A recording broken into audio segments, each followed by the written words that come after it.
अस्सलामुअलैकुम, good morning, सुबह बखैर। Actually जब भी हम रोज़ाना आपसे सुबह यहाँ मुलाकात करने के लिए आते हैं तो बहुत सी बातें हमारे जहन में होती हैं, बहुत सी बातें हमसे लोग करते हैं कि हमारा ये मसला उठाइएगा, इस मसले पे ज़रूर बात कीजिएगा। तो आज भी इसी तरह बहुत सी बातें मेरे जहन में गर्दिश कर रही थी कि क्या बात करनी चाहिए। बाय द वे, एक बात जो ज़रूरी बात यह है कि Huma is not here with me today as well. थोड़ी सी उनकी तबीयत कुछ नासाज है। हम उनके लिए दुआ करेंगे सेहतियाबी के लिए और उनकी सेहत से मुताल्लिक हम आपको अपडेटेड भी रखते रहेंगे।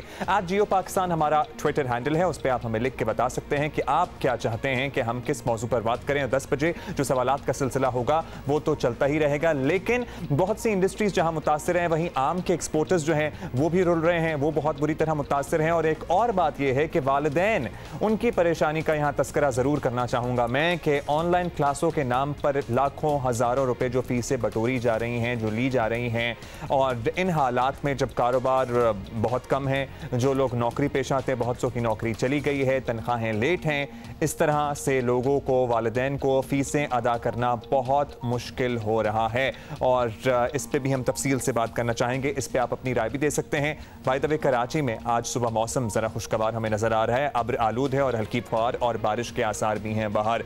बाकी आप अपने शहरों का हाल बता सकते हैं हमें। One who have come up with these facts and figures के कुछ ऑल्टरेशंस हैं डेटा में, फिर आप हमें ज़रा ब्रीफ कर दें तो हम उसका सवाल मुशर्रफ जमशेद चीमा साहिबा से भी करते हैं। अब्दुल्ला, मैं मार्च से अदाद-ओ-शुमार पंजाब हुकूमत का कलेक्ट कर रही हूँ। ऑफिशियल डेटा है, हर सुबह जो है वो एक डेली सिचुएशन रिपोर्ट देता है कि इतने कोरोना वायरस से केसेस हैं, इतनी अमवात हुई है। पंजाब से भी आता है सहाफ़ियों को, और मैं मार्च से कलेक्ट कर रही हूँ और मैं उसकी अपनी एक एक्सेल शीट बना रही हूँ। अच्छा, मुझे काफ़ी दफ़ा नज़र आया कि इसमें डेटा में और अदाद-ओ-शुमार में ज़रा कमी बेशी नज़र आती है। पहले शुरू में मैंने जब पूछा सरकारी अफसरान से, उन्होंने कहा इंसानी गलती है, टाइपो हो जाता है, एरर्स हो जाते हैं, हम रोज़ डेटा कलेक्ट करते हैं, ठीक है।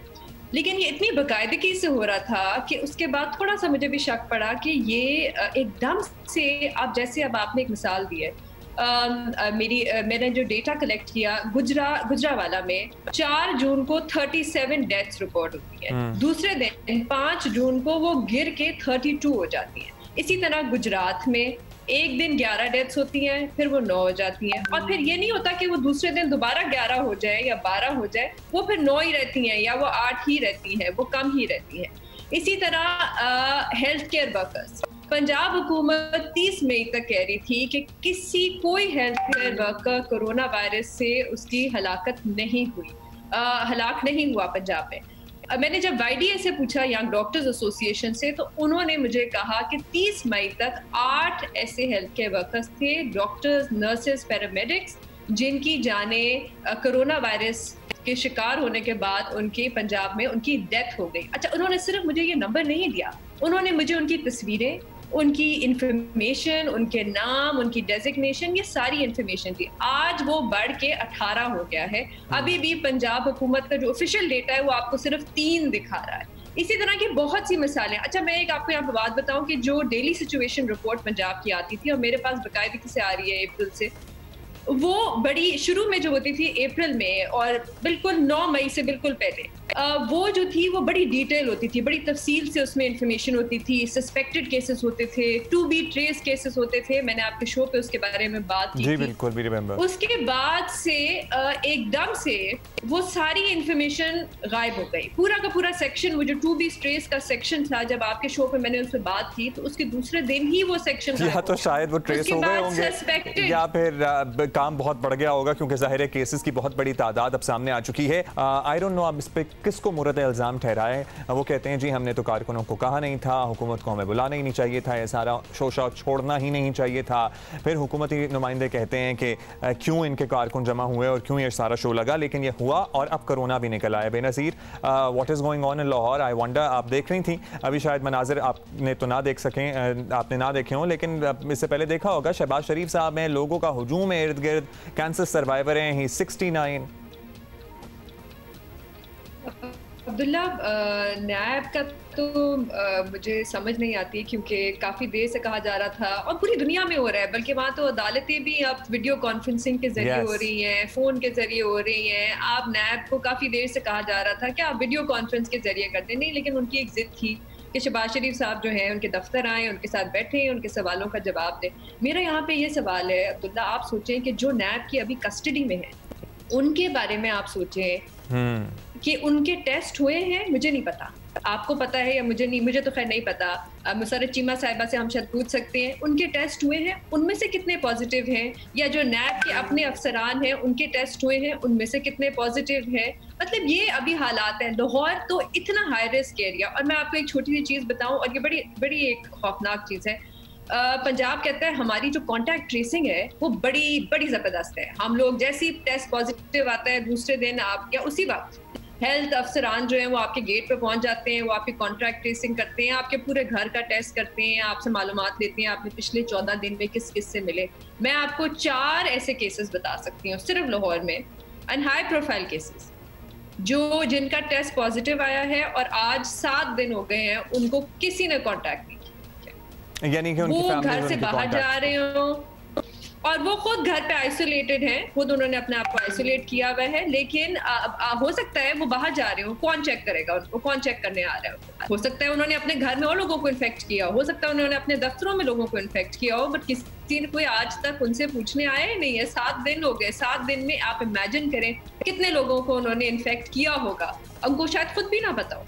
और अस्पतालों की सूरत हाल तो बेनज़ीर हमारे सामने ही है। लाहौर से जितने भी वाक़यात रिपोर्ट हो रहे हैं वो यही है कि कोई 4 घंटे तक वेंटिलेटर ढूंढता रहा, किसी को बिस्तर नहीं मिल रहा अस्पताल में, तो hospitals are working at full capacity now. बिल्कुल अब्दुल्ला, और आप अगर मुसर्रत साहिबा अगर हो अभी नहीं है गालिबन लाइन पे, अभी she will join us in a while.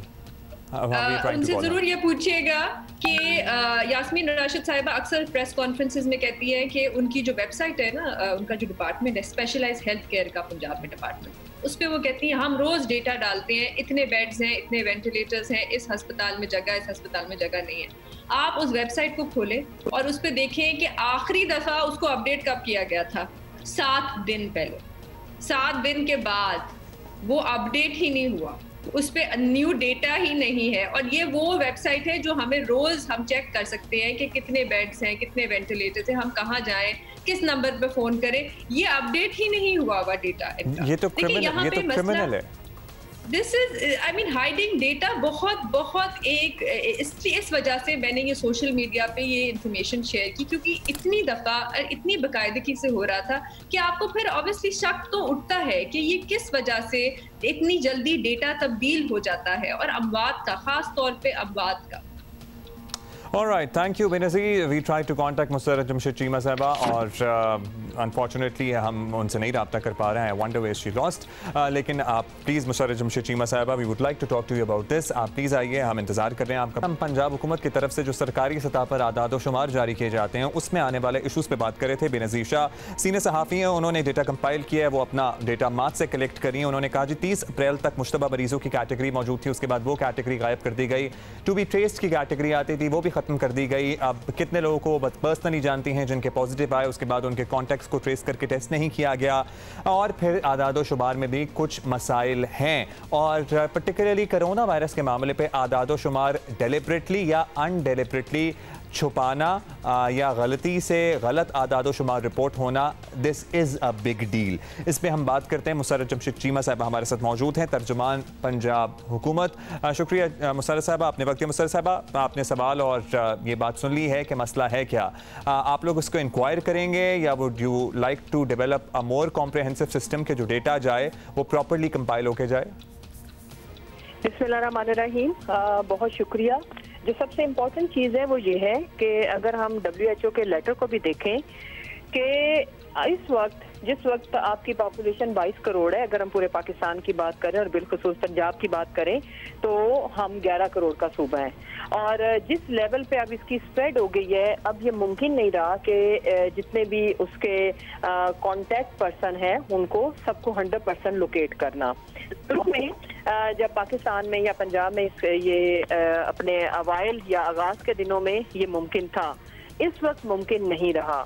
और ये जो रियलिटी है वो ये है कि अब हम सबको ये कंसिडर करना चाहिए और ये फील करना चाहिए कि हमारे एनवायरनमेंट में, हमारे इर्द गिर्द कोई भी कोरोना पेशेंट हो सकता है। और उसके लिए जो सबसे इम्पोर्टेंट चीज है वो एक है जिसको अमल करने की जरूरत है, रिलीजियसली हमें फॉलो करने की जरूरत है, वो है मास्क का इस्तेमाल। उसको हम किसी सूरत अवॉइड नहीं कर सकते अब इस पॉइंट पे, बिकॉज उसमें मेजॉरिटी ऑफ जो पेशेंट्स हैं, या पेशेंट्स नहीं उनको कहना चाहिए, जो इसके कैरियर हैं, उनमें इसकी सिम्टम्स शो नहीं होती। तो जब सिम्टम्स शो नहीं होती तो जो इसकी जो एक ही बात समझ आती है पूरी दुनिया में, सोल्यूशन इसका सिर्फ एक है जो आज तक हमें समझ आया, that is preventive measures, precautionary measures. Precautionary measures को तो हम इनकरेज करते रहते हैं मुसर्रत साहबा, लेकिन कोशिश तो की जा सकती है ना कि जो डेटा पर्टिकुलरली चलें, टू बी ट्रेस्ड कॉन्टैक्ट्स का छोड़ दें, जो डेथ सामने आ रही हैं उस डेटा में डिस्क्रिपेंसी ना आए, क्योंकि एक दिन गुजरावाला में 13 लोग मरते हैं, फिर वो तादाद 8 हो जाती है, फिर 7 हो जाती है, तो क्वेश्चंस उठते हैं कि व्हाट इज गोइंग ऑन।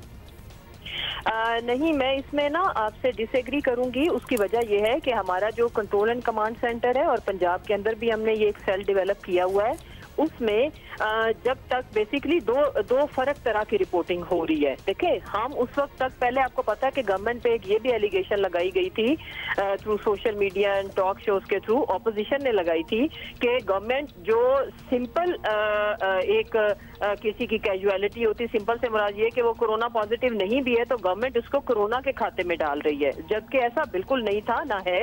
और अभी बेसिकली जब भी कोई हॉस्पिटल में जो पैनिक या जिस तरह का माहौल चल रहा है, हर डेथ को कोरोना की डेथ से रिलेट करके, जब हॉस्पिटल का आपको पता है कि आजकल सारा लोग जो आपके जो रिपोर्टर्स वगैरह वो सब they are in contact with each and every hospital, तो वो हर डेथ को रिपोर्ट करना शुरू कर देते हैं। लेकिन जो गवर्नमेंट के जो फिगर्स हैं वो हम बड़ी जिम्मेदारी के साथ उनको बड़ी जांच पड़ताल से मुराद ये कि आफ्टर कंफर्मेशन हम चलें वो जरूर कंफर्म कीजिएगा, क्योंकि पैरामेडिकल और डॉक्टर्स की जो डेथ आ रही है ना, वो वाईडीए के मुताबिक काफी ज्यादा है और अभी तक पंजाब हुकूमत के मुताबिक 3 है। खैर, ये इशू तो हम बाद में डिस्कस करेंगे, लेकिन एक इंजेक्शन आप social media I am sure इस्तेमाल करती हैं, और इंजेक्शन के ऊपर वो जो कोरोना सर्वाइवर वॉरियर्स वाला भी ग्रुप है, और सब लोग एक ही इंजेक्शन की तलाश में हैं।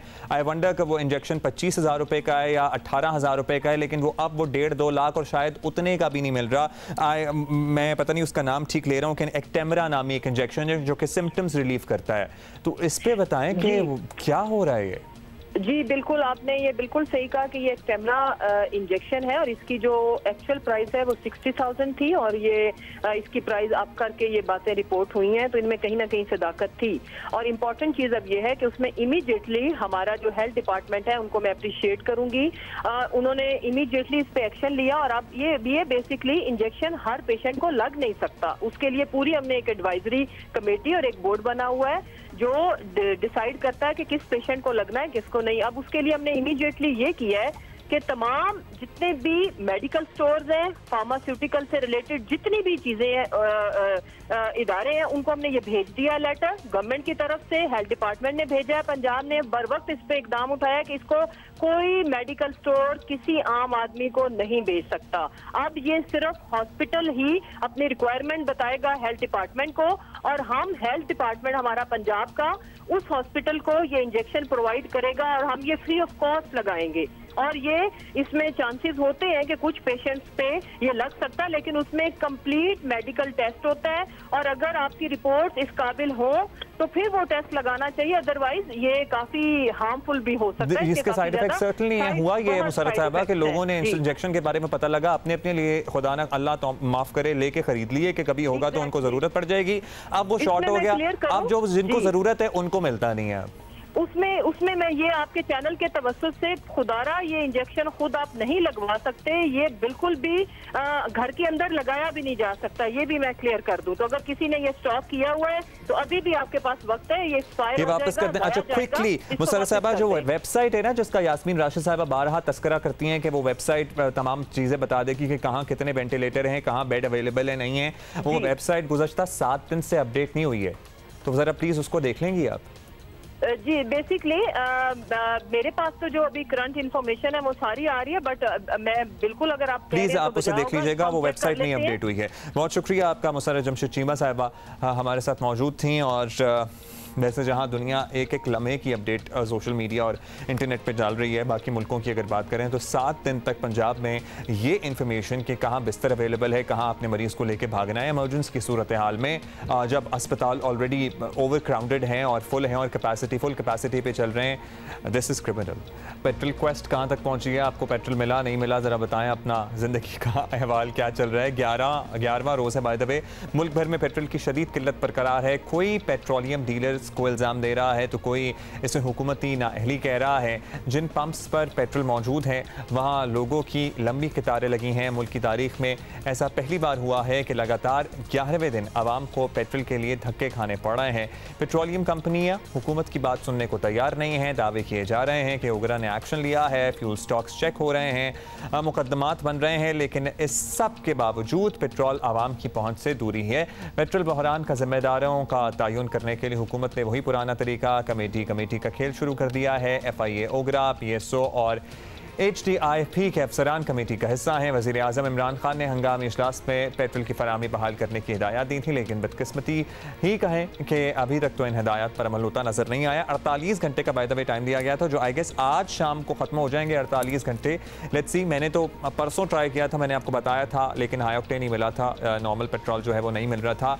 रियाज आंडी हमें ज्वाइन करेंगे और साथ ये भी मैं ज़रूर मैंशन करना चाहूँगा for all those who are fighting कोविड-19 कोरोना वायरस के Riaz has recovered from corona virus और Riaz is back to work. So Riaz हमने ज़रूर इसलिए बताया है ये ताकि आप और लोगों को इंस्पायर करें जो इस वक्त इस बीमारी से लड़ रहे हैं। बताइएगा कैसी तबीयत है और पेट्रोल की सूरत हाल भी साथ ही अपडेट करते हैं।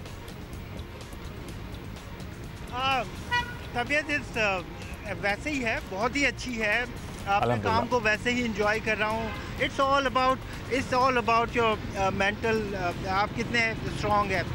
ये सोच के कि फिर ना लग जाए, कुछ ना हो जाए अगर मैं बैठ जाऊँ तो होगा। एहतियात उस वक्त भी कर रहा था, अब भी कर रहा हूँ जो मैं कर सकता हूँ, लेकिन आई एम फाइन, मुझे कोई सिम्टम नहीं है एंड अल्लाह का शुक्र है कि काम कर रहा हूँ। एंड जहाँ तक पेट्रोल की बात की है, सारी बात आपने कह दी, लेकिन एक बात जो मिसिंग मुझे लगी वो ये कि वज़ीर आज़म ने ऑयल मार्केटिंग कंपनियों को भी बुलाया कि आ जाओ भाई, तुम्हारा क्या मौक़िफ़ है वो भी सुना दो। ये भी खबरें मिल रही है ना। चीनी के मामले में कमीशन बन गया, रिपोर्ट आ गई, उसके बाद कार्रवाई नहीं हो रही। यहाँ पे ये हो रहा है कि पहले कार्रवाई हो रही है और बाद में मौक़िफ़ सुना जा रहा है। तो आई सिंपली डोंट अंडरस्टैंड। लेकिन इसको समझना बहुत ज़रूरी है और ये आवाम को समझना बहुत ज़रूरी है कि ये हुआ क्या है कि जब इंटरनेशनल मार्केट के अंदर प्राइसेस नीचे गई है तो हमने हमारे यहाँ बैन लगा दिया ये कहकर कि हमने ऑयल रिफाइनरीज़ को और जो प्रोडक्शन कंपनीज़ हैं और जो एक्सप्लोर करती है उनको हमने सेफ गार्ड करना है।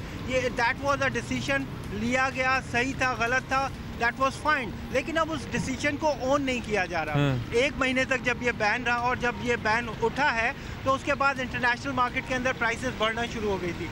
इस वक्त सूरत हाल ये है कि पाकिस्तान के अंदर सप्लाई पेट्रोल जो है वो सस्ता है, इंटरनेशनल मार्केट में महंगा है, 20 रुपये का फ़र्क है ये बताया जा रहा है। और ऐसे में डेफिनेटली कंपनियों ने जो है वो हिट भी लिया था जब मार्केट नीचे गई थी। तो यस, ये जो सारी बात है ये सारी आपके पास मौजूद है।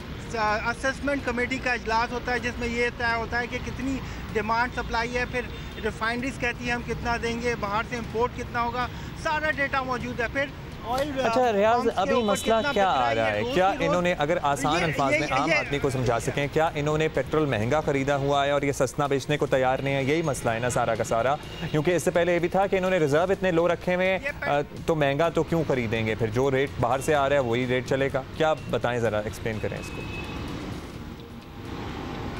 एक वजह यह भी है, लेकिन जब इन्होंने पेट्रोल के ऊपर इंपोर्ट के ऊपर बैन लगाया तो ये एक बड़ा काम है, यानी 30 दिन का 40 दिन का काम है। आप कहते हो कि आपकी जो वेसल आपने बुक की है वो भी कैंसिल कर दें, इसको इतनी जल्दी रिस्टोर करना कैसे पॉसिबल है, ये सोचने वाली बात है। एंड इंटरनेशनल मार्केट में जब आप यही बात जाती है कि पाकिस्तानी कंपनियां जो है कैंसिल किए हैं उसने अपने ऑर्डर, तो जस्ट इमेजिन कि उसके बाद वो जो प्रीमियम है वो कितना डिमांड कर रहे होंगे। तो यह सिचुएशन ऐसी रही, ऐसे फैसले हुए जिसकी वजह से ये डिस्ट्रप्शन रही है। और अगर एक्शन एक कंपनी के ख़िलाफ़ हो तो दैट वाज आई थिंक समझ में नहीं आता, यानी एक स्टेक होल्डर्स के ख़िलाफ़ फैसला हो तो ये सही नहीं है। इसके अलावा जो ईरान से तेल आता था स्मगल होके वो भी बंद हो गया क्योंकि बॉर्डर बंद है। तो ये भी डिमांड यहाँ पे शिफ्ट हुई है। पिछले साल 6.5 लाख टन अगर इस्तेमाल हुआ है तो इस दफ़ा जो रिपोर्ट है वो 8.5 लाख। अच्छा, अभी रियाज क्या बताया जा रहा है? अब कार्रवाइयाँ हो रही हैं, मुकदमात भी गालिबन सुने दर्ज हो रहे हैं, पेट्रोल मिलना आवाम को शुरू होगा? क्योंकि मुझे आवाम को तो सिर्फ ये सरोकार है कि हम जाएँ ज़रूरत के वक्त तो पेट्रोल मिल जाए। इमरजेंसी की सूरत हाल है, वैसे ही कभी किसी को अस्पताल भागना है, कभी किसी को दवाइयाँ लेने भागना है। पेट्रोल मुल्क में मौजूद है, बस मिल नहीं रहा पंप्स पे गालिबन। अब कुछ जहाज़ आए, कल एक जहाज़ डिस्चार्ज हुआ है और उसने आज सप्लाई देना शुरू की है, वही कंपनी जो हाई ऑक्टेन बेच रही थी। देखिए फ़र्क इतना था कि हम किसी को भी इल्ज़ाम लगा सकते हैं कि रिफाइनरीज नहीं दे रही। रिफाइनरीज ने भी अपने कोटा कम किया है, 2 लाख टन देती थी, उसने अब कहा है मैं 50,000 टन दूंगी। वो भी क्यों हिट लेंगे अपनी जेब के ऊपर? सारी बात है पॉलिसीज़ के अंदर, और वहाँ पे जाके हमें रिविज़िट करना होगा। डेटा जो फराहम किया जा रहा है ऊपर वालों को, जिसकी बेस पे ये डिसीजन लेते हैं, उसमें झोल है, उसको चेक करना चाहिए। वो डेटा गंदम के मामले में भी सही नहीं था, चीनी की सब्सिडीज़ के मामले में भी वहाँ पे ख़राबी थी, और यहाँ पर भी हमें ऐसा लग रहा है कि वो डेटा जो ऊपर दिया गया है वो सही नहीं है। एंड एक और बात ये कहना चलूँ कि कमिश्नर वगैरह जो है इस मामले पे तो एक्शन ले रहे हैं, लेकिन आटे का जो बहरान है उसके ऊपर तो बिल्कुल नज़र नहीं आ रहे। उसकी कीमत भी बढ़ी है, वहाँ पे एक्शन होता हुआ नज़र नहीं आ रहा। जी, आटे की कीमत भी खासी बढ़ी है और ज़ाहिर है वो ऐसी कमोडिटी है जिससे हर इंसान को हिटा रही है। बहुत शुक्रिया आपका रियाज आंडी, हमें अपडेट कर रहे थे। कह रहे थे पॉलिसीज़ का मसला है, पॉलिसीज़ में डिफेक्ट है, जो डेटा ऊपर शेयर किया जा रहा है उसमें झोल है, वहाँ से भी मामला ठीक होने की ज़रूरत है। अभी क्विकली हम आपको बताना चाहते हैं, माशाल्लाह सोशल मीडिया पे जो हमारी पर्टिकुलरली ख़वातीन अदाकाराएँ हैं, मॉडल्स हैं, वो तो तनकीद की ज़द में रहते ही हैं, और इस बात पर भी तनकीद हो जाएगी, कभी किसी ने नहीं सोचा था। माहिरा खान ने एक चाय की तस्वीर निकाली और उस पर भी उनको वो कमेंट्स सुनने को मिले कि is this Islamic Republic of Pakistan, के आप ऐसी तस्वीरें लगा रही हैं। तो वो चाय की एक तस्वीर थी, उन्होंने कहा कि मैंने सिर्फ एक चाय के कप की तस्वीर लगाई थी, इस पे भी मुझे ये सुनने को मिलेगा, ये तो हद ही हो गई, ये तो कभी सोचा ही नहीं था मैंने। तो वो ये होता है हमारे यहाँ। बहुत शुक्रिया डॉक्टर साहब, आपने हमें वक्त दिया। इससे पहले जब हमारी आपसे बात हुई थी तो you were also suffering from corona, तो सबसे पहले तो हम आप ही की सेहत के बारे में मालूम कर लें कि yesterday I got to know since you are my neighbour as well कि आपका टेस्ट जो है वो नेगेटिव आया है। आपका ये एक्सपीरियंस कैसा रहा? शुक्रिया। बिस्मिल्लाहिर्रहमानिर्रहीम। अब्दुल्ला, मेरा सिम्टम्स सोर थ्रोट और फीवर के थे। अल्हम्दुलिल्लाह मुझे कोई ऐसी सफरिंग नहीं हुई।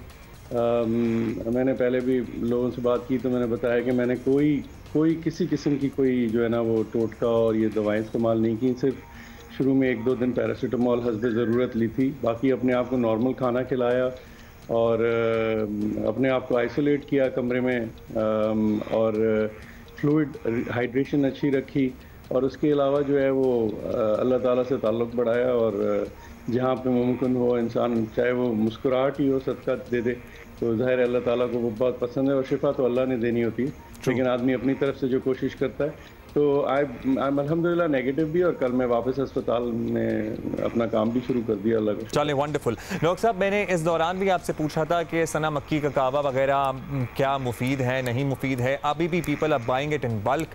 50-60 रुपये फ़ी किलो मिलने वाली चीज़ 900-1000 रुपये पे पहुँच गई। फिर ये एक्टेमरा इंजेक्शन, हम किस किस चीज़ की बात करें? लेकिन ये सना मक्की के बारे में प्लीज़ आप क्लैरिफाई कर दें यहाँ पर। ऑल्दो हम सोशल मीडिया पर आपसे क्लैरिफिकेशन ले चुके हैं, लेकिन इस वक्त बराह रास्त आपको लाखों करोड़ों लोग देख रहे हैं, ये इस्तेमाल नहीं करनी चाहिए, आप प्लीज़ ये बता दें लोगों को। देखिए, इसमें बड़ा एक मसला है, क्योंकि ये है कि इसमें एक सुन्नत का एलिमेंट है, और हदीस से नबी सल्लल्लाहु अलैहि वसल्लम ने कहा था कि इसमें शिफा है। लेकिन जब मैंने इस पर थोड़ा सा काम किया तो मैं देखा कि उसमें 2 हदीसें मुझे मिली। जो एक हदीस ये कहती है कि ये कब्ज़ के लिए बहुत अच्छी है, वो हज़रत अस्मा से कहते हैं नबी सल्लल्लाहु अलैहि वसल्लम, तो कब्ज़ के लिए तो ये बेहतरीन दवा है। लेकिन क्या ये सना मक्की है? एक्चुअली ये सेना है, और सेना जो है ना ये अब दुनिया में हर जगह दस्तयाब है कब्ज़ के लिए, और ये टैबलेट फॉर्म में मिलती है। तो जो आप पत्ते ले रहे हैं उसमें कोई ऐसी स्पेशल चीज़ नहीं होती। जो पत्ते में जो एलिमेंट जो मॉलिक्यूल जो काम करता है वो दवाओं की शेप फॉर्म में मौजूद है, सेना के नाम से, सेनाकॉट के नाम से। इजी लैक्स के में कॉम्बिनेशन आता है कि यहाँ पे वो कब्ज़ के लिए हम अपने मरीज़ों के लिए इस्तेमाल करते हैं। तो जिनको कब्ज़ हो और ये मसला हो तो ज़रूर ले लें, लेकिन ज़ाहिर है ये समझ में नहीं आता कि वायरस की ऐसी बीमारी जिसमें ऑलरेडी हम चाह रहे हैं कि लोग हाइड्रेटेड रहें, उनके अंदर पानी का अच्छा जो है ना अपने आप को अच्छी तरह से मिकदार में रखें। तो उसमें अगर खुदा न खास्ता किसी को डायरिया हो तो गैर ज़रूरी नुकसान ज़्यादा हो सकता है। हम भेड़ चाड़ की तरह कौम है जी, वो लगा दिया लोगों ने तो वो किसी ने पूछा भी नहीं, सोचा भी नहीं। एंड मैं ये समझता हूँ कि वो बेहतर है कि इसको ना इस्तेमाल किया जाए। और आपको मैं ये बता दूं कि वो लोग जो मेरी तरह हैं, जिनको बहुत कम सिम्टम्स हैं या नहीं होते, जो कि तकरीबन 70% लोग होते हैं इस बीमारी में, तो बहुत सारी, अगर आप कल अब्दुल्ला नाम से एक ड्रिंक निकाल दें और कहें जी ये ज़बरदस्त निकल आई है कोविड-19 के लिए, तो आप ये देखिएगा कि 70-80% लोग ठीक हो जाएंगे। तो लोग कहेंगे यार ज़बरदस्त, ये लोग उसको भी ख़रीदना शुरू कर देंगे। तो आई थिंक ये बड़ा ज़रूरी है कि ये समझना कि हर एक को इलाज की ज़रूरत किसी किस्म की नहीं है, और इसमें इम्यूनिटी बढ़ाने की भी कोई ऐसी ख़ास दवा लेने की ज़रूरत नहीं है। नॉर्मल खाना खाएं, नॉर्मल ज़िंदगी गुजारें, आराम करें, नींद ज़रूरी है, और मैंने जैसे कहा कि अल्लाह से ताल्लुक़ बनाएं। अच्छा, डॉक्टर सईद अख्तर साहब ने भी हमें ज्वाइन किया। डॉक्टर सईद अख्तर साहब, अभी हम सेना के बारे में बात कर रहे थे, हमें डॉक्टर साद नियाज कराची से ज्वाइन किए हुए हैं। उन्होंने हमें बताया कि इसमें प्लीज़ आप ना इस्तेमाल करें क्योंकि डिहाइड्रेशन हो गई तो वो और मसला हो सकता है। आप भी अपना अगर 2 सेंट्स देना चाहें इस पर तो दीजिएगा, लेकिन एक्टेमरा के बारे में ज़रूर बताइए। एक तो वो इंजेक्शन पता नहीं लाखों तक पहुँच गया है, जिसको ज़रूरत है उसको भी नहीं मिल रहा, लेकिन 1000 लोगों का क्लिनिकल ट्रायल पंजाब गवर्नमेंट कर रही है। ये दानिशमंदाना फैसला है और उन्होंने कहा जी as compared to the world हम ये बहुत बड़ा ट्रायल करने लगे। देखिए ये जो सारी बात है ना, ये हमारे यहाँ ओवरऑल लैक ऑफ गवर्नेंस की इशू को रिफ्लेक्ट करता है। यानी ज़रा सा भी कोई चीज़ हो, चीज़ों की प्राइसेस बढ़ जाती हैं, तो मतलब ये एक ओवरऑल मुआशरे का, जो जैसे पेट्रोल का या चीनी की कीमत की हम बात कर रहे हैं, इसी तरह दवाओं की कीमत बढ़ना, और ये गवर्नमेंट का एक लिहाज से ये नेग्लिजेंस है कि इस तरह की चीज़ें होती हैं। तो दूसरी चीज़ ये है कि एक बहुत कुछ एक बात कह दूँ कि मेडिकल फील्ड में जितनी भी दवाइयाँ हम इस्तेमाल करते हैं वो एक थ्रू रैंडमाइज कंट्रोल ट्रायल जाती हैं। उसका कुछ नहीं मतलब ये है कि एक आदमी को मैं दवाई दे रहा हूँ, एक को नहीं दे रहा, उसको ऑब्जर्व कर रहा हूँ, उसको ये भी नहीं पता जिस आदमी को मैं दवाई दे रहा हूँ कि क्या दवाई मिल रही है या प्लेसिबो मिल रहा है, और फिर एक तीसरा आदमी जिसको ये भी नहीं पता कि इसको क्या मिला था, वो उसके रिजल्ट को चेक करता है। तो एक बड़ा इंडिपेंडेंट फेयर वे है मेडिकल फील्ड में, जो दवाइयों की एफिकेसी, उसकी इफेक्टिवनेस को रिफ्लेक्ट करता है। हमारे यहाँ मसला ये है कि हर आदमी भात भात की बोली बोलता है, और हर आदमी जो सोशल मीडिया पे चीज़ पॉपुलराइज हो जाती है, तो ये एक्सट्रीमली डेंजरस ट्रेंड है। और मैं समझता हूँ आप बहुत अच्छा काम करें एक्सपर्ट्स की ओपिनियन लेके। कुछ चीज़ें कहलाती हैं टोटके, जो हमने सदियों से चलते हुए आ रही हैं, तो टोटकों को टोटकों की हैसियत में रखें और मेडिसिन को मेडिसिन की हैसियत में रखें। कमिंग टू एक्टेमरा जो है एक बड़ी इफेक्टिव दवाई है, लेकिन एक बहुत स्मॉल सबसेट ऑफ पेशेंट्स के लिए, क्योंकि ये एक केमिकल है IL-6, उसको इनहिबिट करती है। तो जो पेशेंट्स जो बहुत बीमार होके टूवर्ड्स साइटोकाइन स्टॉर्म की तरफ जा रहे हैं, वहाँ पे इसका एक बहुत अच्छा रोल है। तो अब मसला हमारे यहाँ फिर वही हो गया कि एक्टेमरा भी सना मक्खी की तरह बिकनी शुरू होगी, और मतलब ये है कि दवाइयाँ ब्लैक में होने शुरू होगी। तो अब ये गवर्नमेंट के लिए भी बड़ा मुश्किल है, क्योंकि लिमिटेड सप्लाई है, तो शायद वो उसको एज ए कंट्रोल ट्रायल के तौर पे, अब मैं समझता हूँ दुनिया में इसमें बहुत ट्रायल तो हो चुके हैं, तो मैं नहीं समझता कि ट्रायल को रिपीट करने का कोई पॉइंट है यहाँ पे, लेकिन मेरा ख्याल है इसके कंट्रोल्ड यूज़ बड़ा ज़रूरी है। हर आदमी कैमरा लेके घर पे रख रहा है कि खुदा न खासा मुझे कुछ हो गया तो मैं उसको इस्तेमाल कर लूँगा। तो ये बड़े अनहेल्दी और बहुत नेगेटिव ट्रेंड्स हैं हमारे माशरे के, जो कि माशरे के एक डीपर मसले को या एक डीपर बीमारी को रिफ्लेक्ट करते हैं। ट्रू, ये बड़े अनहेल्दी ट्रेंड्स हैं माशरे के। अच्छा डॉक्टर साहब, एक और भी हमने आपसे बात करनी है। ऑल्दो खुर्रम शेरज़मान खुद भी कोरोना का शिकार हो गए हैं, कल उनका टेस्ट पॉजिटिव आया है, लेकिन एक गलत फहमी ज़रूर ये लोगों में उनके अलावा भी शायद पाई जाती होगी कि हमारे यहाँ के वायरस जो है ये बड़ा म्यूटेटेड सा है और बड़ा बेज़रर सा है और हमें कुछ नुकसान नहीं पहुँचाता, और अपनी तरफ से लोगों ने कैटेगरियाँ भी बनाई हुई थी कि ये तो कोई CD कैटेगरी है, जो कि बिल्कुल ही माइल्ड से भी नीचे लेवल का वायरस है। इसकी कोई रिसर्च जब तक पाकिस्तान में हुई है, ये कहीं से बात साबित हुई है कि हमारे यहाँ बहुत ही कमज़ोर मासूम सा है कोरोना वायरस? मेरी दुआ है कि जिन लोगों को ये मसला है वो सब अल्लाह ताला उन सबको शिफा दे, आमीन। लेकिन जिन लोगों को ये लगता है कि ये कोई हल्का मर्ज है पाकिस्तान में, तो उनको चाहिए कि वो किसी भी अस्पताल में चले जाएं, बड़े अस्पताल में चले जाएंगे तो उनको पता चलेगा कि कितना सीरियस मामला है। इस वक्त इतने सारे मरीज़ हर अस्पताल में हैं। देखें, बहुत सारी मिथ्स थी, ये बिल्कुल गलत बात है, ना कोई कैटेगरी इसकी दुनिया में कहीं पे भी नहीं आई। दूसरा ये कि एक चीज़ को समझना बड़ा ज़रूरी है। पहले कहा गया था कि गर्मी में नहीं होती, फिर कहा गया हमारी इम्यूनिटी है। देखें, हम बहुत ख़तरनाक स्टेज पे आ गए अभी हम पीक के स्टार्ट पे आ गए हैं। अब ये पीक एक्चुअली पीक कब होगी अल्लाह ताला बेहतर जानता है, लेकिन it should be very soon. And जिस तरह से नंबर्स बढ़ रहे हैं, आई डोंट थिंक कि हम अब टेस्टिंग कैपेसिटी हमारी इतनी है कि हम इसको कर सकें। अगर हम भी दुनिया की तरह लाख टेस्ट दिन के करें तो आई थिंक हमारे नंबर्स बहुत ज़्यादा होंगे, क्योंकि हर तरफ जैसे आपने कहा ये मौजूद है। तो ये सारी जो गलत फहमियाँ थी अब इनको भूल के एक फोकस करना चाहिए, वो ये कि हमारे अस्पतालों में इतनी सख्त, इतनी इस्तिताअत हमारे हेल्थ सिस्टम में नहीं है कि हम इसका ऑनस्लॉट ले सकें। तो बेहतर है कि हम अपने आप को बचाएं और इसको स्प्रेड आउट करें, ताकि जब हमें अस्पताल की ज़रूरत पड़े तो हमें बिस्तर मिल जाए। तो उसके लिए ज़रूरी जो आप लोग रोज़ कह रहे हैं कि सोशल डिस्टेंसिंग करें, गैर ज़रूरी मत निकलें, हाथ बहुत अच्छी तरह से धोएं और मास्क पहनने का एहतमाम करें, ये बहुत ज़रूरी है। और मेरे हिसाब से कल मतलब ये हमारा एक पूरी कौम में एक स्टेटमेंट हर तरफ से यही आना चाहिए कि अब हम इस मुश्किल में फंस गए हैं, किस वजह से, क्या उसको अब छोड़ दें। अब ये देखें कि हमने आगे लोगों के लिए क्या करना है। लोगों को हमने एक पैगाम देना है, वो ये कि ये ख़तरनाक मामला है, अपने आप को बचाएं। आई एम सॉरी, पाकिस्तान की इस्तिताअत देखते हुए आपने अभी ये सवाल किया था, मुझे थोड़ी आवाज़ नहीं आई थी डॉक्टर साहब की, बट आई एम श्योर इतना बड़ा ट्रायल हमारे यहाँ थर्ड वर्ल्ड कंट्री, जहाँ पे हमें आप एक तरफ कह रहे हैं कि इकोनॉमी का मसला है, हम दूसरों के ट्रायल से फायदा उठा लेते हैं ना, मतलब हम ट्रायल करने में, और हमारे यहाँ डॉक्टर सईद भी यही कह रहे हैं कि इतना बड़ा ट्रायल ऑलरेडी दुनिया में हो चुका है, तो अब इस ट्रायल की कोई जरूरत है नहीं। और दूसरा मैं आपको एक बड़ा क्लियर करूं, कल मेरी बात हुई, एक हम जूम मीटिंग पे थे इसी सिलसिले में, तो मेरी बात हुई है बर्मिंघम में जो बड़ा यूनिट है उसके ICU स्पेशलिस्ट थे।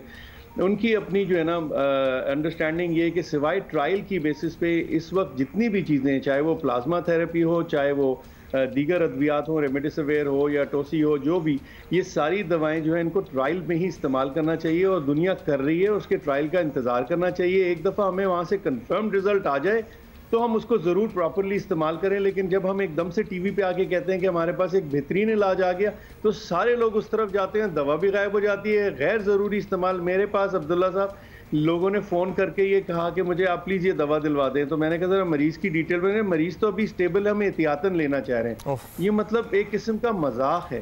दीज आर सीरियस मेडिसिन, इनके सीरियस साइड इफ़ेक्ट्स हैं, ठीक है। क्लोरोक्विन से मैं जानता हूँ एक मरीज़ जो हमारी केयर में था जिसकी डेथ हुई है just because of chloroquine and cardiac issues. तो ये कोई मजाक नहीं है। प्लीज़ आप infectious disease consultant, chest specialist और ITU स्पेशलिस्ट जो मरीजों के सीरियस अस्पताल में इलाज कर रहे हैं, उनके बताए हुए बगैर कोई इस किस्म की दवा इस्तेमाल, कोई इंजेक्शन, कोई दवा इस्तेमाल ना करें, बिल्कुल सख्ती से ना करें, बिल्कुल सख्ती से ना करें। डॉक्टर सईद ने भी ये बात की थी कि हम दुनिया ने इतना ट्रायल किया है कि हमें ज़रूरत नहीं थी। अच्छा डॉक्टर सईद, आपसे पूछेंगे हम कि अब तो हम फंस गए हैं, अब हम समझ नहीं आता कि पीछे देखें कि आगे देखें, आगे भी क्योंकि कोई रोशनी या कोई रास्ता नज़र नहीं आता।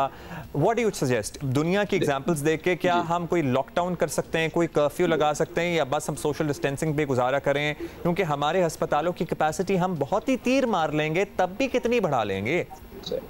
देखिए, एज अ डॉक्टर हम तो मजबूरी है हमारी कि हम परपेचुअली ऑप्टिमिस्टिक लोग हैं, हमें तो आगे ही देख रहे हैं, पीछे नहीं देखना। लेकिन पीछे से सीखना बहुत ज़रूरी है। लिहाजा मैं समझता हूँ अभी भी ये जो बात की गवर्नमेंट ने अगर 3 महीने पहले कर देती कि भाई कम से कम मास्क पहने और सोशल डिस्टेंसिंग को अपनाएं, क्योंकि जब दुनिया की कौमें अपने यहाँ ये कह रही हैं कि अगर आप नहीं करेंगे तो हम आपको फलानी सजा देंगे या इतना जुर्माना करेंगे, तो अगर 3 महीने से कम ये मोड भी सेट हो जाता है, ये टोन सेट हो जाती, तो अभी हम डिफरेंट हालत है। ओके, हैविंग सेड दैट, मैं बिल्कुल डॉक्टर साहब की बात से एग्री करता हूँ कि अभी peak is yet to come. और ख़ासतौर पर मैं अक्सर कहता हूँ कि जो ईद की जो मिक्सिंग हुई है आग की और तेल की, वो अब उसके 3 हफ्ते में फ्रॉम ईद रिजल्ट आना शुरू होंगे। तो अगर आज हम इस बात को रो रहे हैं कि हमारे 4 या 5 हज़ार मरीज़ या 6 हज़ार मरीज़ हैं, तो उस वक्त फिर मरीजों की तादाद बढ़ेगी। हैविंग सेड दैट, हमारे पास कोई चॉइस नहीं है सिवाय इसके कि अपने आप को प्रोटेक्ट करें। एक वाहिद इलाज जो हमारे पास मौजूद है, जो टाइम टेस्टेड है, क्योंकि ना इसकी कोई दवाई है ना इसी को वैक्सीन है, तो जो पब्लिक हेल्थ मेजर्स यानी मास्क, सोशल डिस्टेंसिंग और हाथ का धोना, 3 चीजें। अच्छा डॉक्टर सईद, अब चूंकि हमसे लोग भी फ़ोन करके अपने सवालात कर रहे हैं, तो कराची से हमसे सवाल किया है शहबाज ने। वो कह रहे हैं कि कोरोना में खुश्क खांसी का सुना है, लेकिन उन्हें खांसी तो है, खांसी के साथ बलगम मुसलसल आ रहा है, तो क्या उन्हें टेस्ट करा लेना चाहिए? देखिए, ये हर आदमी जिसको थोड़ी सी खांसी और बलगम आ रहा है उसको ज़रूरी नहीं कि कोरोना हो। तो आमतौर पर टिपिकल कोरोना की प्रेजेंटेशन नहीं होती, तो वो एक डॉक्टर से मिले। देखिए, पहली बात ये कि इस तरह मैं किसी को TV पे मशवरा दूंगा तो इंतहाई जहालत की बात होगी। आई थिंक उनका फ़र्ज़ बनता है कि इसको सीरियसली ना लें, एक डॉक्टर के पास जाएं। हो सकता है उनको सिंपल निमोनिया हो, निमोनिया भी तो लोगों में होता है, मुझे नहीं पता उनकी एज क्या है, कोमोर्बिड्स क्या है। लिहाजा बेस्ट तरीका इसका ये है कि मर्ज को मर्ज की तरह ट्रीट करें, एक प्रॉपर माहिर डॉक्टर को दिखा दें। हो सकता है उनको एक चेस्ट एक्सरे की जरूरत पड़े जिसमें उनको एक सिंपल निमोनिया हो और वो कोई एंटीबायोटिक्स मिलेंगे, वो ठीक हो जाएंगे। लिहाजा उनसे ये कहिए कि बेहतर ये है कि बजाय मेरी बात सुन के कि वो कोविड का 7-8 हज़ार 10 हज़ार का टेस्ट कराते थे, एक सिंपल डॉक्टर को दिखा दें, चेस्ट एक्सरे उनका हो जाएगा। अगर उसमें कोविड की फाइंडिंग है तो कुछ और बात होगी, अगर उसमें नॉन कोविड लगता है या कोई ऐसे नहीं लगता तो फिर कुछ ज़्यादा एंटीबायोटिक की जरूरत। अच्छा, एक और सवाल डॉक्टर साहब आपसे पूछेंगे। इंटीरियर से हमें सवाल आया था और ये सिम्टम भी काफ़ी कॉमनली देखा जा रहा है। You have been through COVID is well. कह रहे हैं जी जायका चला गया और जो सूंघने की सलाहियत है वो ख़त्म हो गई है, अभी और कोई सिम्टम नहीं है, तो is that alarming? No, it's not alarming, लेकिन इट्स प्रीटी मच इन आज के दौर में अगर किसी के टेस्ट में जायका का जाता है या किसी की सेंस ऑफ स्मेल या सूंघने का मामला होता है तो वो काफ़ी हद तक जो है ना कंफर्म्ड होता है कि उनका ज़रूर कोरोना का पॉसिबिलिटी है। अब लेकिन इसमें कोई तशवीश वाली चीज़ नहीं है, ये यूजुअली अपने से खुद ही ठीक हो जाती है, इसके लिए किसी दवा या घबराने की ज़रूरत नहीं है। अपने आप को जैसे मैंने कहा खाते पीते रहें, आप ज़ाहिर टेस्ट करा लें। उसकी टेस्ट की वजह क्या है? टेस्ट की वजह कराने की होती है कि आप सिर्फ अपने आप को नहीं बचाना चाह रहे, लोगों को भी बचा लें। आप अपने घर वालों को, अपने इर्द गिर्द, अपने काम जहाँ जा रहे हैं तो टेस्ट कराने से ये होगा कि पता चल जाएगा तो दीगर लोगों को नहीं होगा और इसी तरह इसको आप फैलने से स्लो कर सकते हैं। ठीक। अच्छा डॉक्टर सईद, क्विकली हम आपकी तरफ आएंगे। हमें आपको पता है WHO ने ख़त भी लिखा पंजाब गवर्नमेंट को, वज़ीर सेहत को, और उस पर काफ़ी बात भी हुई। लेकिन कल डॉक्टर ज़फ़र मिर्ज़ा ने भी कहा WHO although it is suggesting कि 15 दिन लॉकडाउन करें, 15 दिन कारोबार करें, लेकिन डॉक्टर ज़फ़र मिर्ज़ा को अभी भी सूरत हाल अलार्मिंग नहीं लग रही है। ऑन ग्राउंड वो कह रहे हैं कि हम अपने सूरत हाल देख कर फैसला करेंगे। तो हम क्या WHO की सजेशंस को इग्नोर करके नुकसान कर रहे हैं अपना? जी देखिए, डॉक्टर ज़फ़र मिर्ज़ा एक इंटेलिजेंट आदमी है, उनको बहुत अच्छी तरह पता है कि क्या करना चाहिए क्या नहीं करना चाहिए, लेकिन गवर्नमेंट जो डिसीजन करती है वो डॉक्टर ज़फ़र मिर्ज़ा के बियॉन्ड चले जाते हैं, क्योंकि वो उनको एक ओवरऑल चीज़ देखनी होती है। हैविंग सेड दैट, मेरा ख्याल है कि आपकी बात बिल्कुल दुरुस्त है कि अभी इस वक्त अगर हमने लॉकडाउन किया तो शायद कुछ चीज़ों को बेहतर कर सकेंगे, लेकिन मेरा अपना ओपिनियन उसमें यह है कि हम इस हद तक आगे बढ़ चुके हैं कि जैसे इसके पेंडेमिक या एपिडेमिक के स्टेज 3 में जब लोगों की इतनी मिक्सिंग हो जाती है कि कॉन्टैक्ट ट्रेसिंग पॉसिबल नहीं रहती, तो आप लोगों को ट्रेस नहीं कर सकते। लिहाजा उस पॉइंट पे आप लॉकडाउन करके सिर्फ शरह नमून को कम तो कर सकते हैं, लेकिन वो फ़ायदा हासिल नहीं कर सकते कि आप एपिडेमिक की कमर तोड़ दें। अब कुछ एक बात ये कह दूँ कि देखिए, अभी जो आप पहले पूछ रहे हैं, हमें जितने भी पॉसिबल हॉस्पिटल बेड्स को प्रिपेयर करना चाहिए।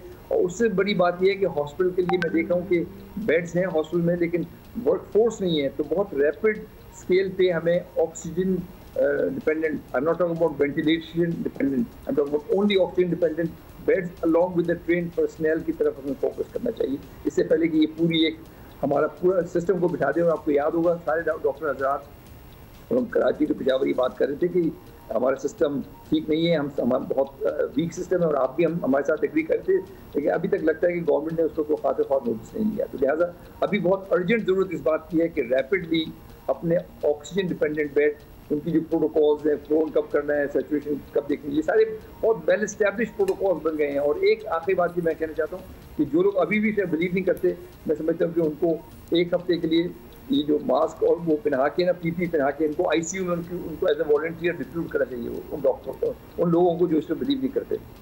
और अगर उसके बावजूद वो बिलीव नहीं करते तो उसके बाद उनको बगैर पीपी के आईसीयू में हमें भेजना चाहिए, ताकि उनको बस उनके हक पे सिर्फ दुआ की जा सकती है कि अल्लाह मियां उन्हें हिदायत दे और उन्हें सही रास्ता देखने की तौफीक अता करे। सुनिए अब्दुल्ला, ये बात मैं एग्री नहीं करता, आपकी बात से दुआ की जा सकती है। स्टेट्स आपकी रेट है, सऊदी अरब में 1 मिलियन रियाल का जुर्माना है हर उस आदमी, और जेल हर उस आदमी के लिए जो झूठी खबर फैलाता है। स्टेट्स ऐसी कंट्रोल करती हैं, आप दुआ करके नहीं कंट्रोल कर सकते। दुआ जरूर करें आप, लेकिन स्टेट की जिम्मेदारी है अपने सिटीजन को प्रोटेक्ट करना और इस तरह की शर्फ पसंदों से। और इस मामले में जहां लोगों की जिंदगी और मौत का मामला हो, वहां पे गलत खबरें फैलाने पे तो वाकई कोई जुर्माना और हैवी पेनल्टी होनी चाहिए। अच्छा डॉक्टर साद, हम आपसे लास्टली ये पूछना चाहेंगे कि कराची के अस्पतालों की अभी सूरत हाल क्या है? क्योंकि पता लग रहा था, बहुत से लोगों से भी पता लग रहा था, लियाकत नेशनल में अब कोई नहीं है बेड मिल रहा, खान से भी ऐसी इत्तलात थी कि मुश्किल है कोई अगर किसी को बेड मिल जाए, और इंडस अस्पताल से भी ऐसी इत्तलात थी, फुल कैपेसिटी पे चल रहे हैं। तो कराची के अस्पतालों में अभी क्या अपडेट है, if you have any idea about it? I'll tell you, because मेरे पास रात को मैं 2:30 बजे तक इसी में लगा रहा हूँ और सुबह उठते ही भी यही चल रहा है मामला। बिकॉज आई हैव पेशेंट जो पोस्ट लिवर ट्रांसप्लांट पेशेंट जिसको ये कोविड का प्रॉब्लम है और हमें बेड नहीं मिल रहा, तो हम ER असेसमेंट करके और उनको इस तरह मैनेज कर रहे हैं। अभी तक हम जितना जिस हद तक घर पे मैनेज कर सकते हैं कर रहे हैं। बहुत बुरे हाल हैं, आई एम सॉरी, और ये एक्सपेक्टेड था क्योंकि हमारे नंबर्स ही इतने कम हैं। लोग बहुत सारी चीज़ों से कंपेयर करते हैं। अब्दुल्ला, आप ख्याल करें, मैं न्यूयॉर्क के मेयर ने या गवर्नर ने जो ऑर्डर किया था वो 17,000 वेंटिलेटर्स का सिर्फ न्यूयॉर्क के लिए एक्स्ट्रा ऑर्डर किया था, और मुझे ये बताया गया था, एंड आई डोंट नो कि कंफर्म्ड है, बट 12,000 वेंटिलेटर्स उनके पास थे न्यूयॉर्क में। स्टेट की बात हो रही है। तो अब आप ये जो हमारा जो नंबर्स हैं वो ज़ाहिर है बहुत कम है। हम स्टार्ट किए थे 100 के करीब से, अब 400 होंगे, 450 होंगे बेड्स की में क्रिटिकल केयर जहाँ पे ऑक्सीजन और डॉक्टर्स। मसला जो अब्दुल्ला बहुत इंपॉर्टेंट है, जो डॉक्टर सईद ने भी कहा कि हमें स्टाफ का बड़ा इशू है और स्टाफ का मोरल जो है ना उसको ऊपर उठाने की बहुत ज़रूरत है। डॉक्टर्स, जूनियर डॉक्टर्स और नर्सिंग स्टाफ और टेक्निकल स्टाफ का मोरल बहुत लो है। वो एक ऐसी बीमारी से लड़ रहे हैं जिसमें उनको खुद भी खतरा है, उनकी फैमिली को भी खतरा है। उसके ऊपर लोग जो है ना रोज़ एक, और आप देखें सोशल मीडिया पे आ जाता है कि डॉक्टर ने गैर ज़रूरी डायग्नोज कर दिया और अस्पताल ने गैर ज़रूरी देखें, हम सब बहुत परेशानी की हालत में इस मर्ज़ को डील कर रहे हैं। ऐसी मर्ज़ से हमने भी कभी ज़िंदगी में डील नहीं किया, 100 साल में किसी ने ऐसी चीज़ देखी नहीं है। तो हम भी सीख रहे हैं। और ज़ाहिर बच्चे हैं, जूनियर होते हैं, वो रात को जो टेक्नीशियन हैं उनको भी एक एहसास तो है, इंसान है वो, उनको भी लग सकता है। फिर वो घर जाते हैं, उनके माँ बाप हैं, उनके बच्चे हैं, तो थोड़ा सा पब्लिक को चाहिए कि मेडिकल जो लोग हैं उनको चलें आप सलाम ना करें, सलूट ना करें जैसे दुनिया कर रही है, कम से कम थोड़ा लिहाज और इज्जत कर लें। मार पीट और ये जो कर रहे हैं इससे उन्हीं को नुकसान। अभी परसों की बात है, लियाकत नेशनल के बाहर एहतजाज हो रहा था बिला वजह, समझ नहीं आ रही थी कि हम किस सदी में रह रहे हैं अभी भी। डॉक्टर साहब आप बिल्कुल ठीक कह रहे हैं, और वो जो ये भी एक पहलू उजागर करने की जरूरत है कि जो बहुत बड़े बड़े प्राइवेट अस्पताल भी हैं उनमें से ज़्यादातर इन डॉक्टरों को जो ड्यूटियाँ कर रहे हैं कोई इंसेंटिव नहीं दे रहे, कोई ओवर टाइम नहीं है, कोई इजाफी पैसे नहीं है। अच्छा डॉक्टर सईद, आप हमें लाहौर की सूरत हाल ज़रा बता दें कि क्या सूरत हाल है वहाँ पे। लैब्स में कई दिन का टाइम भी दिया जा रहा है, बहुत से के पास टेस्टिंग किट्स भी ख़त्म हो गई हैं। जो 7 दिन पहले अपडेट की गई थी वेबसाइट जो पंजाब गवर्नमेंट की है, जिसमें लोगों को ये पता लग सके कि कहाँ वेंटिलेटर है, कहाँ बिस्तर है, वो भी अपडेटेड नहीं है। देखिए, मुझे अभी मैं इस वक्त इस्लामाबाद में हूँ, तो मुझे लाहौर की, लेकिन चूँकि मुझसे डेली बेसिस पे लोग मुझे कॉल करते हैं कि हमारी कुछ सिफारिश कर दें, कोई बेड ढूंढ दें, तो जो कियोस्क का आलम पूरे मुल्क में एक ही जैसा है, इसमें कोई डिफरेंस नहीं। और जो हमारे बेड्स हैं वो आहिस्ता आहिस्ता डिप्लीट होते जा रहे हैं। और जैसे डॉक्टर साहब ने बहुत अच्छी बात कही है, और ये इसको मैं रीइंफोर्स करता हूँ कि इस सारे सिचुएशन में 2 बड़े इंपॉर्टेंट फैक्टर्स हैं। एक वेंटिलेटेड बेड्स, क्योंकि हमें बहुत ज़्यादा वेंटिलेटर्स की ज़रूरत नहीं है, लेकिन ऑक्सीजन वाले बेड्स हमें चाहिए इस वक्त। और दूसरा जो है वो लोग जो उनको मैनेज कर सके। इस वक्त दोनों की शदीद डेफिशिएंसी है। गवर्नमेंट को चाहिए कि वो अपने लोगों को प्रोटेक्ट करे, कोई हिफाजत दे। अभी तक कोई ऐसी अनाउंसमेंट नहीं हुआ है, जो लोग शहीद हो गए उनको कोई पैकेज दिया गया। तो इसलिए मैं कह रहा हूँ कि अभी भी वक्त है कि हम नेक्स्ट अभी एक और टाइडल वेव ने आना है, probably next 7 to 14 days. We have to prepare ourselves for that. बहुत शुक्रिया डॉक्टर सईद अख्तर हमारे साथ मौजूद थे। डॉक्टर साद नियाज, आपका दोनों का बहुत शुक्रिया। आई होप कि आपको इस सेगमेंट से फायदा हुआ। दिन हो गए, क्रिकेट से मुताल्लिक कोई बात नहीं की है। पाकिस्तान क्रिकेट टीम की बैटिंग ने हारने की जिम्मेदारी यूनुस खान के कंधों पर आ गई है, बड़ा सराहा भी जा रहा है। नए क्रिकेट कवानीन में बैट्समैनों के लिए कुछ आसानियाँ बढ़ गई हैं और इसका फायदा उठाना चाहिए। बॉलर्स के लिए लोग कह रहे हैं बड़ी बायस्ड हो गई है क्रिकेट। पाकिस्तान क्रिकेट टीम के बैटिंग कोच यूनुस खान का कहना है कि कोशिश होगी कि ना सिर्फ क्रिकेट बल्कि ज़िंदगी के तजुर्बात से भी प्लेयर्स को फायदा पहुंचाएं। सोच के पीसीबी को ज्वाइन करने की कोशिश कर रहा हूं कि जो मुझे अल्लाह ताला ने फेम दिया, इस पाकिस्तान ने नाम दिया, और जितना मेरे पास जो एक्सपीरियंस है और इस वक्त जिस एज में मैं हूं, तो मुझे लगता है कि मैं कोशिश कर सकता हूं कि मैं अपने यंगस्टर्स को, अपने नेशनल टीम को और पूरे पाकिस्तान को अपना जो एक्सपीरियंस है, वो जो फेम है, तो मुझे इतना कुछ मिला, उस पे-बैक की शक्ल में मैं उनको वापस दे सकूँ। पाकिस्तान क्रिकेट टीम के स्पिन बॉलिंग कोच और मेंटोर मुश्ताक अहमद का कहना है कि कोविड-19 की वजह से अब खिलाड़ियों को मैदान में वापसी के लिए दिमागी तौर पर बहुत मजबूत होने की ज़रूरत है।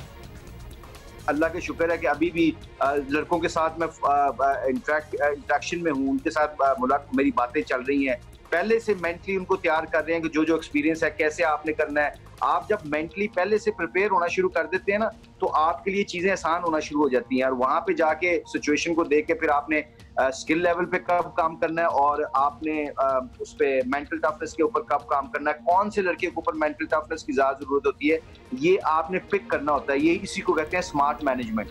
पाकिस्तान क्रिकेट टीम का जुलाई अगस्त में इंग्लैंड का दौरा स्केड्यूल्ड है। 30 जुलाई को पहला टेस्ट खेला जाना है, लेकिन कोविड-19 की सूरत हाल में सीरीज़ के स्केड्यूल का बदल सकता है। इसका रद्द-बदल का इम्कान है। दौरे के दौरान दोनों टीमों के दरमियान 3 टेस्ट मैचेस और 3 T20 मैचेस शेड्यूल्ड हैं। कोरोना वायरस के बायस ICC ने गेंद चमकाने के लिए थूक के इस्तेमाल पर पाबंदी लगा दी है। Bowlers are really upset about it.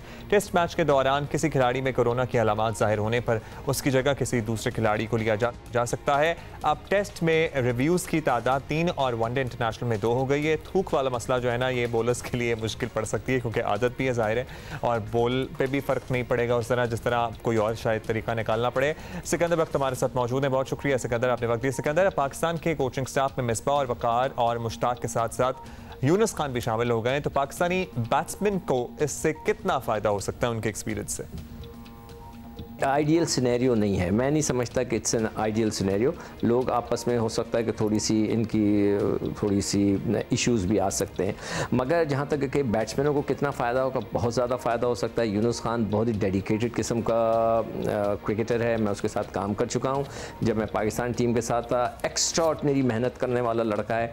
अब सिचुएशन ये होगी कि वो एक्स्ट्रा ऑर्डिनरी जो मेहनत करते हैं, क्या वो लड़कों को पुश करेंगे उसके लिए? तो कई लड़कों का मिजाज ऐसा होता है कि वो एक्स्ट्रा ऑर्डिनरी मेहनत नहीं करते, वो नॉर्मल चलते हैं। जैसे मैं उसी दौर की बात करूँगा कि मोहम्मद यूसुफ सिंपल नेट्स के खिलाड़ी थे, वो बहुत ज़्यादा नेट प्रैक्टिस करते थे, मगर यूनुस खान एक्स्ट्रा ऑर्डिनरी जाके प्रैक्टिस करते थे। तो ये एक सिनेरियो में 2 मुख्तलिफ आदमियों की बात कर रहा हूँ। तो इसी तरह क्रिकेट टीम के अंदर भी हो सकता है बाबर का वो मुझे नहीं पता कि वो कितनी मेहनती हैं, उसके अलावा जो दूसरे बैट्समैन हैं वो कितने मेहनती हैं, और यूनुस खान ने अगर उनको अपने ढंग में ढालने की कोशिश की तो हो सकता है कि इशू खड़े हो जाएं।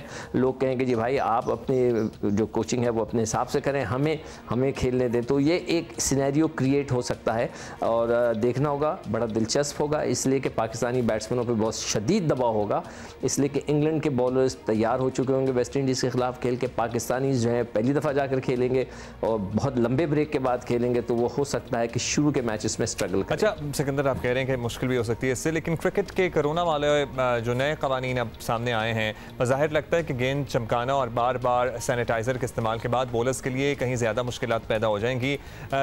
रिवर्स स्विंग का चांस तो अब ज़ाहिर कम ही है। आप इत्तेफाक करेंगे कितना मुश्किल हो गया है? लोग कह रहे हैं क्रिकेट बायस भी हो गई है अब बॉलर्स के लिए। पाकिस्तान टीम को सबसे ज़्यादा इसका नुकसान हो सकता है। पाकिस्तान टीम जो है मेजॉरिटी ऑफ द बॉलर्स वो कोशिश करते हैं कि पुराना गेंद हो उसको थूक लगा के चमका कर एक साइड से रिवर्स स्विंग करें। हमारे बॉलर ज़्यादा ऐसे करते हैं। नए बॉल के हम इतने अच्छे बॉलर नहीं हैं। वहाब रियाज को देखें, वो तो नया बॉल करते ही नहीं। दूसरे बॉलर्स भी कोशिश करते हैं कि थूक लगा के। आपके पास शाहीन अफरीदी बहुत अच्छा बॉलर है, अब्बास बहुत अच्छा बॉलर है, मगर मेरा एक और सवाल है कि ये थूक लगाने पर पाबंदी की ज़रूरत क्यों पड़ेगी? देखें, जब आपने 15 लड़के दोनों टीमों के लाके एक जगह जमा कर दिया, अंपायर्स आ गए, स्कोरर्स आ गए, खाने पीना आपका अरेंजमेंट जो वेटर्स करेंगे वो सब आ गए, और सबका आपने कोरोना टेस्ट कर लिया, सब जो है नेगेटिव हो गए, सब एक जगह आइसोलेशन में चले गए, तो फिर आपको क्या ज़रूरत पड़ी है कि आप उसको सलाइवा ना इस्तेमाल करने दें? भाई एक घर में भी तो 6 लोग रहते हैं, मियाँ बीवी 4 बच्चे, साथ में अम्मा भी होती हैं, अब्बा भी होते हैं, और कोई भी बाहर नहीं जा रहा, सब आइसोलेशन में रह रहे हैं, तो बात ख़त्म हो गई, सारे नेगेटिव हैं, तो उसमें परेशानी की क्या बात है? और यही चीज़ मेरी इस बात को जो मैंने आज से 10-15 दिन पहले कही थी, शॉन पोलॉक जो कि वहाँ के फास्ट बॉलर हैं साउथ अफ्रीकन, उन्होंने भी यही बात कही कि जब एक दफ़ा सब एक जगह जमा हो गए, सबका नेगेटिव हो गया, सब आइसोलेशन में रहते हैं, कोई बाहर नहीं जा रहा, तो फिर आपको क्या सलाइवा ना इस्तेमाल करने की कोई वजह नहीं है? तो इसका मतलब है कि लड़के कैच भी नहीं पकड़ेंगे कि गेंद जो है वो किसी और ने इस्तेमाल दे दिए सिकंदर। लेकिन वैसे ही लोगों के जहन में एक दूसरे का खौफ इतना बैठ गया है कि किसी की थूक लगी हुई गेंद कैच छूटेंगे, फिर फिर तो और कुछ नहीं होगा कि कौन हाथ लगाएगा किसी की थूक लगी हुई गेंद। व्हाटएवर इट इज़ कि आप टेस्ट करा लें नहीं करा लें, there is always a chance, तो रिस्क तो रहता ही है। अब उसके बाद हर रोज़ तो नहीं टेस्ट किया जा सकेगा, बाज़ों के टेस्ट जो है वो कई दिन बाद पॉजिटिव आते हैं, तो बहुत सारी इसमें कॉम्प्लिकेशंस हैं आई गेस। इसके अलावा शायद कोई चारा नहीं था मेरा ख्याल है। Anyhow you are an expert, I am not, so आपकी सजेशन हमने सुन ली है। आपको काफ़ी ज़्यादा स्टूडेंट्स और उनके वालिदैन परेशान हैं, बाज़ ये भी कह रहे हैं कि नो स्कूल नो फीस, और ऑनलाइन क्लासों के नाम पर हज़ारों लाखों रुपए फीसें बटोरी जा रही हैं, जिसकी कोई सेंस वालिदैन को समझ में नहीं आ रही है। नर्सरी से लेकर भारत PhD तक तलबा को ऑनलाइन तालीम देने की कोशिश की जा रही है, लेकिन ये निज़ाम अब तक असातिज़ा समझ पाए हैं, ना ही तलबा के लिए कोई आसानी पैदा हुई है। एक नहीं कई मसाइल हैं जिन्हें हल किए बगैर ऑनलाइन तालीम को नतीजा केस बनाना एक ख़्वाब ही रह सकता है। सबसे बड़ा मसला तो तलबा की इंटरनेट तक रसाई का है, पाकिस्तान जैसे ममालिक में स्पेशली। उसके बाद इंटरनेट की रफ्तार का मसला आ जाता है, डेटा के पैकेजेस का मसला आ जाता है। ये दोनों चीज़ें मौजूद हों तो लोड शेडिंग का काम ख़राब कर देती है। लैपटॉप्स की अदम फराहमी का भी मसला होता है गरीब घरानों में। बच्चों के लिए घर में बैठ कर क्लास लेना मुमकिन नहीं है जैसा वो स्कूल से कॉलेज़ में लिया करते थे घर के अंदर, और बाहर का शोर बहुत कुछ सुनने और समझने नहीं देता। घरों का माहौल और होता है, ज़ाहिर तालीम के लिए बहुत से घरों का माहौल कंड्यूसिव नहीं होता। बाज़ लोग हम बचपन से सुनते आए हैं कि जिनके घर में सहूलत नहीं होती थी लाइब्रेरी में बैठ के घंटों घंटों पढ़ा करते थे और तालीम पेपर्स दिया करते थे। तलबा से ज़्यादा मसला असातिज़ा के साथ है जिन्हें टेक्नोलॉजी के इस हद तक इस्तेमाल की आदत नहीं है। लेक्चर्स तरतीब देने से लेकर उन्हें ऑनलाइन डिलीवर करने तक असातिज़ा को कई मुश्किलात पेश आ रही हैं। वफाकी और सूबाई हुकूमतों ने अहकामात तो जारी कर दिए, लेकिन ये नहीं सोचा कि ये तरीका कितना काबिल अमल है, ख़ास तौर पर पाकिस्तान में जहाँ इंटरनेट का मयार दुनिया के बेशतर तरक्की पजीर ममालिक से भी कम है। एजुकेशन एक्सपर्ट निदा मुलची हमारे साथ मौजूद हैं, निदा मुलची हमारे साथ मौजूद हैं, उनसे बात करते हैं। बहुत शुक्रिया। आप बताइएगा कि मार्च के आगाज़ से ही पाकिस्तान के तालीमी इदारे ऑनलाइन क्लासेस पर आ गए थे और उम्मीद थी कि निज़ाम कुछ हफ्तों में मुस्तहकम हो जाएगा, लोगों को आदत हो जाएगी, स्टूडेंट्स को भी और असातिज़ा को भी, लेकिन ऐसा लग रहा है कि हर गुजरते दिन के साथ अनकम्फर्टेबल होते जा रहे हैं। तो ऐसा क्या हुआ है, क्या इश्यूज़ आ रहे हैं सामने? मार्च में जब लॉकडाउन शुरू हुआ था तो स्कूल्स बहुत तेज़ी से ऑनलाइन टीचिंग की तरफ जा रहे थे। हम सबको उम्मीद थी कि असातिज़ा और तुलबा इससे कंफर्टेबल हो जाएंगे अभी तक, मगर ऐसा नहीं हुआ। और वो इसलिए नहीं हुआ क्योंकि at the centre of this learning are the demands of technology. किसी के पास कनेक्टिविटी इशू होता है घर में, किसी के पास डिवाइसेस नहीं हैं, किसी के पास एक्सपर्टीज़ नहीं है। तो स्कूल्स को जो डायरेक्शन और गाइडेंस प्रोवाइड करनी थी तलबा को, उसमें थोड़ी सी कमी महसूस हो रही है। इसके बारे में क्या किया जा सकता है? तलबा अक्सर असातिज़ा की तरफ देखते हैं ये गाइडेंस और ये हेल्प के लिए, और असातिज़ा जो हैं वो उनको थोड़ी सी ट्रेनिंग की ज़रूरत है। इसमें अलग अलग प्लेटफॉर्म्स ट्राई करने में थोड़ा सा वक्त लगता है। YouTube वीडियोस अगर वॉच करें ट्यूटोरियल्स के, अगर वर्कशीट्स बनाएं, अगर रिसर्च करें on how other universities and schools are doing it, उससे बहुत फ़र्क पड़ेगा। सरकारी मदद से भी हमें काफ़ी फ़र्क पड़ेगा अगर स्कूल्स को थोड़ी बहुत बैंडविड्थ की मदद मिल जाए। स्कूल्स अभी तक फ़ीस चार्ज कर रहे हैं पेरेंट्स से, वो फ़ीस अगर वो यूज़ कर लें टेक्नोलॉजिकल इन्वेस्टमेंट में, टैबलेट्स प्रोवाइड करने के लिए स्टूडेंट्स को या पोर्टेबल वाईफाई प्रोवाइड करने के लिए, ये सारे सॉल्यूशंस हैं जिनसे थोड़ी सी मुश्किलात का सामना। निदा, आपने अच्छी बात की है कि इतनी फ़ीस वसूल की जा रही है जो हाई एंड स्कूल्स हैं उनकी तरफ से, उनकी जिम्मेदारी बनती है कि अब उनका इंफ्रास्ट्रक्चर पे तो ज़ाहिर है कोई पैसा लग नहीं रहा, ना उनको बिजली के बिल देने हैं ना कुछ और, वो टैबलेट्स प्रोवाइड कर सकते हैं, स्टूडेंट्स को खुद फैसिलिटेट कर सकते हैं। निदा, ये बताएगा कि कितने ऐसे मसाइल हैं जो तलबा के एंड पर हैं और उन्हें किस तरह की सहूलियात मिल जाएँ तो ये काम आसान हो सकता है? क्योंकि क्या सरकारी सतह पर लैपटॉप्स दिए जाने का सिलसिला एक बार फिर शुरू किया जाए तो उससे फ़र्क पड़ेगा, जिसको बड़ा तनकीद का निशाना बनाया जाता था एक ज़माने में? ऑनलाइन क्लासेस की कामयाबी में पेरेंट्स का बहुत अहम किरदार होता है। अगर वो बच्चों का दिन स्ट्रक्चर कर सकें और वो टाइमिंग का ख्याल रख सकें, डिवाइसेस अवेलेबल नहीं है घर में, अगर बच्चे के पास लैपटॉप या आईपैड नहीं है, वो अपने फ़ोन पर वो सहूलत उनको मुहैया कर सकते हैं ऐप डाउनलोड करके, जैसे कि जूम का जो ऐप है वो फ़ोन पे डाउनलोड हो सकता है और बच्चा पेरेंट्स का फ़ोन इस्तेमाल कर सकता है। बहुत शुक्रिया निदा, आपने वक्त दिया। और फ़ीस वाला मसला जो है वो अब तक वहीं का वहीं खड़ा है और किसी ने मजाक में फॉरवर्ड मैसेज भी किया हुआ था कि all Pakistan private school association ने कह दिया अब कोरोना इतना फैल गया, मरने से पहले बच्चों की फ़ीसें जमा करा दें। ये हाल हो गया है। तो इतनी फ़ीसें जो ली जा रही हैं, या तो उनका इस्तेमाल किया जाए इस तरह से कि लोगों को खुद, बच्चों को खुद टेक्नोलॉजिकल असिस्टेंस दी जाए, उनको टैब्स या लैपटॉप्स दिए जाएँ, या फिर फ़ीस में कुछ कमी करें। खुदारा लोगों के कारोबार नहीं चल रहे हैं, लोगों की नौकरियों और तनख्वाहों के मसले हैं, इतनी फ़ीस ना वसूल करें। कुछ इस तरह से एक दूसरे का ख्याल करके एक माशरा पनप सकता है, आगे तरक्की कर सकता है कि आप जो हैं वो कुछ कम कर दें ताकि स्कूलों का सिलसिला भी चलता रहे। अच्छा जी,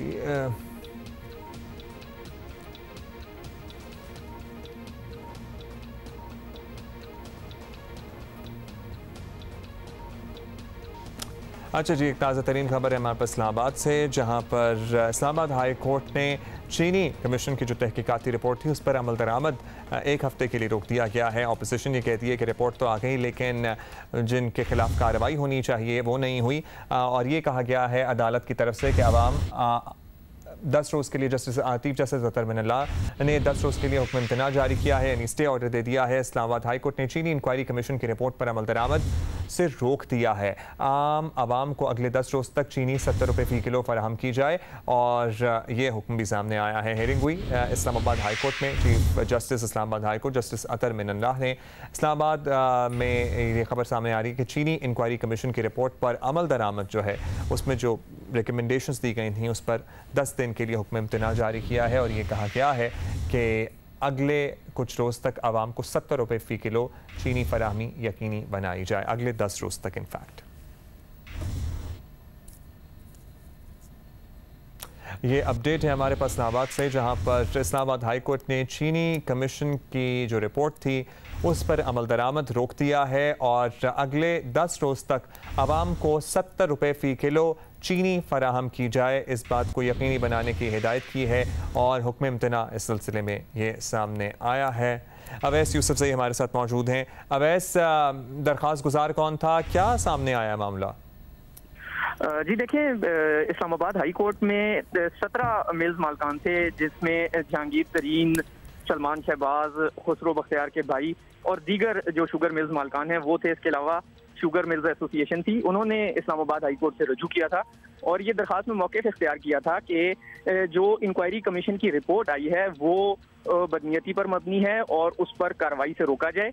आज इस्लामाबाद हाई कोर्ट के चीफ जस्टिस अतर मिनल्लाह ने समाअत करते हुए स्टे ऑर्डर जारी कर दिया है और हुकूमत को तमाम शुगर मिल्स के खिलाफ कार्रवाई से 10 दिन के लिए रोक दिया है, और साथ ही साथ ये भी कहा है कि इस अरसा के दौरान, यानी जो स्टे ऑर्डर जारी हुआ है 10 दिन के लिए, उस अरसा के दौरान चीनी 70 रुपये फ़ी किलो के हिसाब से आम पब्लिक को फरोख्त की जाए। चीफ जस्टिस अतर मिनल्लाह ने ये रिमार्क्स दिए कि जो टोटल प्रोडक्शन है चीनी की उसका सिर्फ 30% इस्तेमाल आम पब्लिक के लिए है और 70% चीनी एक कमर्शियल यूज़ होती है कमर्शियल इंडस्ट्री के लिए, बेवरेज इंडस्ट्री के लिए। तो ये दोनों के लिए एक ही रेट क्यों है? जो हुकूमत है उसका कंसर्न आम पब्लिक होनी चाहिए थी, और इस हवाले से क्या एड्रेस किया गया है इंक्वायरी कमीशन की रिपोर्ट में, जिसमें आज दरख्वास्त गुजार के वकील ने कहा कि इस हवाले से तो कमीशन ने कुछ नहीं कहा, सिर्फ शुगर मिल्स मालकान का मीडिया ट्रायल किया है, ये मीडिया वॉर है, और गुज़िश्ता रोज़ भी पटिशन दायर होने के बाद एक प्रेस कॉन्फ्रेंस की गई। जी शुक्रिया आपका अवैस यूसुफज़ई। और कल रात जो है वो प्रेस कॉन्फ्रेंस की थी कल शाम शहजाद अकबर साहब ने, जिसमें उन्होंने बताया था कि जो चीनी इंक्वायरी कमीशन रिपोर्ट है इसकी फाइंडिंग्स को मद्देनज़र रखते हुए पहला रेफरेंस नैब को भेज दिया गया है। उसके बाद इस्लामाबाद हाई कोर्ट की तरफ से इस रिपोर्ट पर अमल दरामद रोकने का हुक्म यकीनन अहमियत का हामिल है। इस पर हम ज़रूर बात करेंगे, लेकिन बात करेंगे अब कल, और इंशाल्लाह see you tomorrow. Take care of yourself, हाथ धोते रहें बार बार, ख्याल रखें अपनी सेहत का।